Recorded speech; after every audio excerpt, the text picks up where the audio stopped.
Kalau kita pergi mati saudara kita di tepi rumah ataupun mati keluarga kita, kita ganti dengan perkataan istarji'. Apa istarji'? Jadi kata qalu inna lillahi wa inna ilaihi raji'un. Kemudian pada hadis yang disabit pada hadis, barang siapa baca inna lillahi wa inna ilaihi raji'un ketika musibah. Apa ketika musibah? Yakni ketika kena bala. Apabila ketika kena bala, dia tak ada kata aduh Allah rana ni ujianlah ni rana ni pasal ni. Dia kata ganti benda tu. Hak tu tak jadi nah.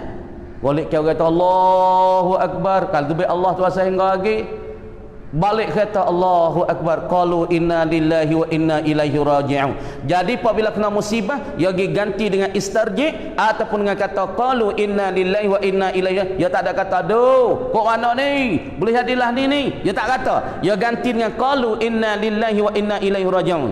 Pada hadis barang siapa kata qalu inna lillahi wa inna ilaihi raji'un ketika musibah, nescaya memberi pahala, yakni memberi pahala oleh Allah akan dia akan barang siapa yang membaca. Misalnya anak kita mati, kita kata inna lillahi wa inna ilaihi raji'un, Allah Ta'ala beri pahala weh kita. Sebab kita ada sabar atas musibah. Hak ni orang panggil sabar yang paling besar pahala. Ni ratus pahala tu cerak dah Tuhan bagi. Pas darjat kita di syurga ni ratus Tuhan akak naik. Ni ratus weh.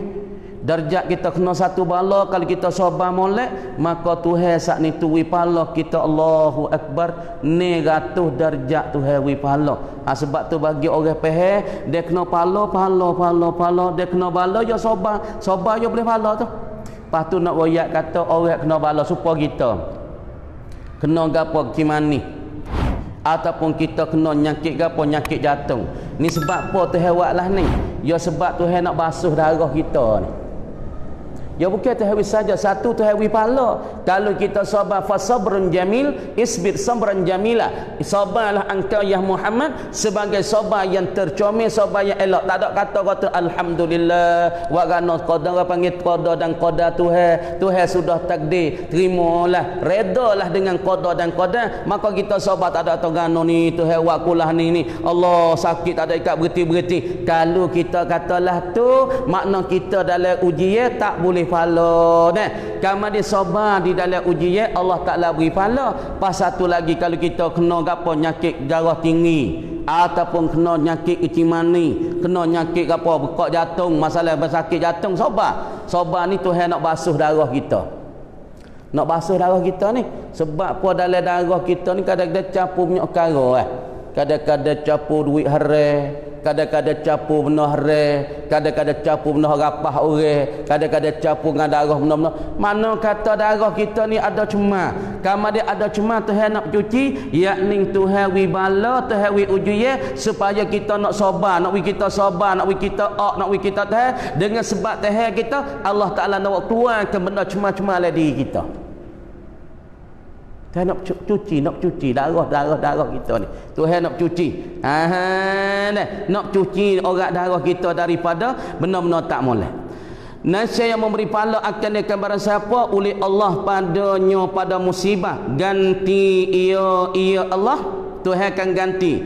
Misalnya Tuhan bala dia, gapo dia? Mati anak. Ataupun Allah Ta'ala saat itu kebun yang makan di api, pas dia sabar, pas tu Tuhan nak ganti ya Allah atasnya atas barang siapa yang terlebih baik daripada yang binasa. Nah, makna kata misalnya anak kita pergi mati, pas tu kita sabar, nak buat ganalah Tuhan sudah takdir, kita pun sabar, tak kata apa, teriak tu bahasa dia lah, anak kita saya tak hati kita, tapi kita sabar. Tuhan wi pahala situ. Lepas tu Tuhan nak ganti. Kalau kita sabar, kita kata inna lillahi wa inna ilaihi raji'un, Tuhan nak ganti benda hak terlebih baik daripada hak tu lagi. Kalau misalnya kebun kita nak makan di api, Tuhan nak ganti kebun hak molek lebih pada tu lagi. Kalau anak kita hak mati, kalau kita sabar, Tuhan nak ganti anak yang terlebih soleh daripada tu lagi. Kalau bini kita mati, Allah Ta'ala nak ganti bini hak molek lebih pada tu lagi. Sabar dah. Yang terlebih baik daripada yang binasa. Pada hadisnya bahawa falina Nabi sallallahu alaihi wasallam, dia baca falina apa cerita Nabi. Makna katanya bahawa safalina, yakni cerita dan menyuhuk Nabi sallallahu alaihi wasallam padamu, maka istarji, baca istarji tahu tak? Maka istarji ia Nabi apabila dia kena satu bala, Allah Taala uji dia, maka dia kata nak, yakni apa istarji, baca, ini baca oleh Nabi, inna lillahi wa inna ilaihi raji'un. Nah, Nabi ada menyebut setiap pada hadis Nabi ada cerita, dan pada hadis Nabi ada cerita nak, Nabi berbapa apabila dia kena uji, kena cuba, kena satu bala, maka Nabi kata nak, Nabi tak mengeluh, Nabi kata inna lillahi wa inna ilaihi raji'un. Ingat kita ni, kena bala katalah inna lillahi wa inna ilaihi raji'un. Bukan ingat orang mati saja ni. Ni nanti kata kita dia mau mati, inna lillahi wa inna ilaihi raji'un. Misalnya anak kita sakit, inna lillahi wa inna ilaihi raji'un. Kalau kita kena uji cek hospital tak ada darah tinggi, inna lillahi wa inna ilaihi raji'un. Misalnya cek di hospital kita ada nyakit jantung, inna lillahi wa inna ilaihi raji'un. Kita sabar di atas ujian, kita dapat pahala dan Tuhan akan ganti benda yang terlebih baik daripada tu lagi.